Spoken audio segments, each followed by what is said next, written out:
siya pero kinikim-kim lang niya muna yon. Oh, mi prometida. Good morning. You're there. Are you hungry? Hindi naman. Tugon niya at naglakad patungo sa may counter. Nga pala, saan ka galing kagabi? Tanong niya na hindi man lang tumitingin dito. Hindi umimik si Juan Miguel. Palihim siyang napairap sa kumuha ng mug at doon nagtimpla ng gatas. Yes, kung maaari gatas muna ang inumin niya dahil buntis siya. Iiwasan niya muna ang kape. I didn't leave, Juan Miguel answered. Nag-angat siya ng mukha rito. Palapit na ito sa kanya habang may hawak na plato at may laman yung hotdog, itlog, ham at bacon. Napangisi siya. Hindi ka umalis? Kunwari nagtataka niyang tanong. Marahang inilapag ni Juan Miguel ang plato sa counter saka umikot sa kanya. Hindi. Gabi na kaya bakit pa ako alis? Pwede namang ipagpabukas lang. Diba? Liar! Kumulo agad ang dugo niya. Bakit hindi nito kailangan bakit kailangan nito magsinungaling? Bakit hindi nito sabihin ang totoo? Sabi niya sa kanyang sarili. Hindi ito magsisinungaling sa kanya. But what is this? He lied. Ayaw pang sabihin ang totoo. Che? Liar! Madi niyang saad saka sumimsim na sa mug niya ng gatas. Pero dahil sa sobrang init noon, naibugan niyang gatas na nasa bibig niya. Naalerto bigla si Juan Miguel. Kumuha ito ng tissue at pinunasan ang bibig niya. Are you okay, Claire? Inagaw niya ang tissue sa kamay nito. I'm okay. Sagot niya na anyway walang nangyari sa kanya. Bakit hindi ka nalang umamin, Juan Miguel? Tell me the truth. Umalis ka dahil? What are you talking? Stop denying it, Juan Miguel. Ayaw kong mag-away tayo, kaya please, tell me the truth. I woke up. I didn't see you. I tried to call you, but you didn't respond. She stayed calm. Bumuntong hininga ito kapag kuhay yumuko. You're right. I left last night with a reason. Ito na. She has been waiting for his statement. Anong rason? Kinakabahan niyang tanong. Inaya ko ni Cruz na mag-inom kami. Nawala ang kaba sa katawan niya. Ngayon at napalitan niyo ng pagkainis. Sinunghaling ka talaga. Gagawin pa nitong komplikado ang sitwasyon. Madali lang naman magsabi ng totoo, di ba? You just need to open your mouth and tell everything. Ah, okay. Are you mad? Hindi naman, anya saka umupo na sa stall. Good to know. By the way, I cook you breakfast. Ngumiti siya kahit galit ang nasa likod noon. Thank you. Juan Miguel kissed her forehead and after that, umikot ito sa pwesto kanina at umupo sa harap niya. Mag-grocery pala ako after this. Pwede bang sumama? Tanong niya. You're pregnant? Gusto mo bang mag-isa lang ako rito? Fine, sasama ka na sa akin. Are you sure na hindi ka talaga galit sa akin? Hindi bakit naman ako magagalit? Natatawa niyang tanong dito. Nothing, akala ko lang talaga. Imbis na umimik pa, kumain na lang siya. May balak ba itong sabihin ang totoo o wala? Kapag hindi na ito umamin sa kanya, siya na ang magsasalita. Anya kagabi, kapag katanggap-tanggap ang rason nito, hindi niya ito iiwan o hindi siya rito magkagalit. Kapag naman sablay, iiwan na niya ito at hindi na siya makikipagbalikan dito kahit kailan. Matapos nilang mag-umagahan, nagpatiuna na sila sa kwarto para maghanda dahil mag-grocery na sila agad-agad. Mas mabuting maaga para kaunti lang ang tao. Kapag kasi tanghali o hapon, marami ng tao, there is a possibility na magtagal sila. Parang walang nangyari. Normal lang ang galaw nilang dalawa ngayon. Magpahanggang ngayon ay nanatili pa rin kalmado si Claire. Ayaw niyang magalit o magwala dahil baka mapaiktuhan ang anak niya. Malalaman at malalaman din niya ang totoo nitong rason. Hindi talaga siya matatahimik. Segundo niyang ibabaon sa kanyang utak na niloko na naman siya ni Juan Miguel. Hindi na siya iiyak kapag nalaman niyang magkarelasyon sina Santi at Juan Miguel. Sasayangin niya lang ang luha niya rito. Juan Miguel doesn't deserve it. Mi prometida, maliligo lang ako ha. Sabay na tayo. Anya rito. What? Gusto mong sabay tayong maligo? Nangingising tanong ni Juan Miguel saka naglakad palapit sa kanya. She did that dahil alam niyang ito lang ang way para makapagsabi ito ng totoo. Kilala na niya si Juan Miguel. Kapag nakuha niya ang loob nito, sa kanya sasabihin ang nalaman niyang kagabi. Oo, wala namang masama ron, di ba? You're right, but are you serious? Natatawa niyang tanong. Ano ka ba, Juan Miguel? Bakit parang gulat na gulat ka ngayon? We already saw ourselves naked. Parang bago naman itong gagawin natin. Don't get me wrong. Maraming business tayong sabay na Paano kung may mangyari? Nakanguso nitong tanong. Control it. Fine, let's go inside. Tumango-tango lang siya. Kinuha nito ang isa niyang kamay sa kahinila na siya patungo sa banyo. Wala na siyang nagawa kundi hayaan ito. Nang makapasok, naghubad na silang dalawa. Nang ni isa na lang wala nang suot na damit, bigla na lang siyang binuhat ni Juan Miguel at dinala sa shower. Napahalakhak si Claire dahil kitang-kita niya ang excitement sa mukha nito. Pero natigilan siya na makita ang manipis na bigote at balbas sa mukha nito. Sandali, Juan Miguel. Nakakunot noong huminto si Juan Miguel. Why, may prometida? Can you shave your mustache and bird first? Sinapo ng binata ang mukha at kinapang balbas at bigote nito. Actually, it was totally fine. Gwapo pa rin naman si Juan Miguel kahit may bigote at balbas. Pero mas gwapo ito kapag walang ganun sa mukha. Nakilala niya si Juan Miguel na makinis ang mukha, talagang maalaga ito. Pero dahil naghiwalay sila nitong nakaraan, pinabayaan na nito hanggang sa tuluyan ng humaba ang bigote nito. Nagtrim ito kahapon at ayos naman. As what she said, she prefers Juan Miguel without mustache and beard. I'm lazy. Can you do that to me? Ngumuso si Juan Miguel at tila nangungusap ito. Okay, fine. Ibaba mo muna ako. Sinunod siya nito. Pumunta ka sa bathtub at maghahanap lang ako ng razor at shaving foam. Hindi ito umimik bagkus ay naglakad ito palapit sa bathtub na malapit lang. Napakibit ng balikat siya saka lumapit sa drawer. Binuksan niya yun at naghanap. Segundo pa lang ang lumipas ay nakakita na agad siya ng razor. At katabi nun ay ang shaving foam. Kinuha niya agad yun at naglakad palapit dito. Sana nag-shave ka na kahapon. Nagmamadali ako, may prometida. I don't have time to do it. Oras ang tinatagal ko bago matapos. Pero gwapo pa rin naman ako kahit may bigote at balbas, di ba? Oo naman. Actually, it's fine if you don't remove your mustache and beard. But you know, mas gwapo ka kapag makinis ang mukha mo. Anya, saka naglagay ng shaving foam sa mukha at pinahid yun sa mukha ni Juan Miguel. Next time, take care of your face. Nakakagwapo kaya kapag malinis ang mukha ng isang lalaki. I'm not saying na pangit yung iba.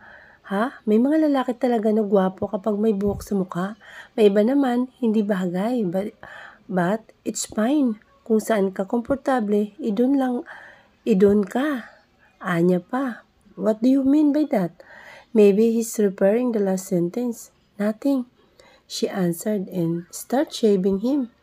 Walang kibo si Juan Miguel na mga sandaling yun.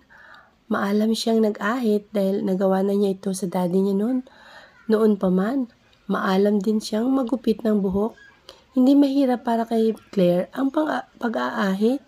Tahimik si Juan Miguel habang nakatitig sa kanya. Pero maya-maya pa'y biglang umangat ang isa nitong kamay at sinapo ang kaliwa niyang dibdib at marahan niyong minasahe. Pak, may prometida, your boobs are big. At sinapo naman ito ang kanan niyang bundok. Napahalinghing si Claire dahil sa ginagawa nito. He let him do that while she's busy shaving him. Nang ibaba niya ang tingin sa ari nito, tayong-tayo na yun.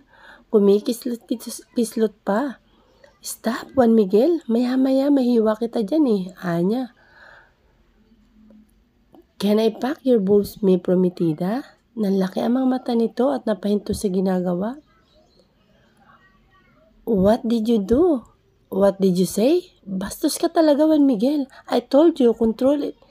But I can't. Every time I see your nakedness, nandun pa rin yung urge na gusto kitang galawin kahit sinasabi ko sa sarili ko na buntis ka. Mapapatawad mo ba ako kahit ganito ako? But how would you fuck my boobs? Saan mo naman natutunan ang mga ganyan? Porn. I see. So, can I do that? Ano muna yan? I don't know what you're saying. Inosente niyang wika kahit parang familiar yun sa kanya. From the word fuck, do. Down there. Natawa bigla si Claire. She know it. Hindi na nakakagulat. Later, tatapusin ko lang tong pag-aahit sa'yo, okay? Ningingising tumango si Juan Miguel. Napailing na lang siya at nagpatuloy sa pag-aahit. Makalipas ang ilang minuto, natapos na rin siya. Binuhat siya ni Juan Miguel at lumabas sila sa banyo. Marahan siya nitong ibinaba sa kama, saka kinabubawan siya. Ganito yun, may prometida. I will put my dick in the middle of your boobs and then I will move forward and backward. It seems like I'm packing you down there. Hinayaan lang niya si Juan Miguel. Ngayon, dahil naiintindihan niya ito, he's a man after all. Maya-maya pa ay umuwal na malakas si Juan Miguel at kalaunan ay sumirit ang mainit nitong katas dahil napakalapit nun sa kanyang mukha, hindi yun nakaligtas. Halos mapuno ng katas nito sa kanyang liig at mukha. Napangiwi siya dahil sa amoy nito. Fuck, it's fucking good. Hinihingal sa saad ni Juan Miguel.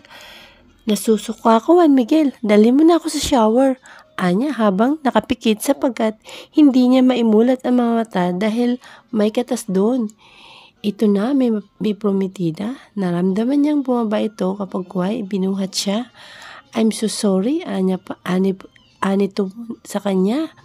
Hindi siya umimik. Nang makarating sa shower, binuksan agad ni Juan Miguel ito. Dumaustos ang malamig na tubig sa ulo niya, pababa sa kanyang mukha at katawan. Gamit ang palad, inalis ni Claire ang malapot nitong katas at iminulat ang mga mata.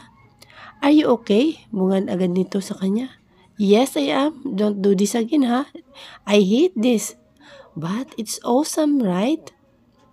Nanggingiti nitong tanong. Ha?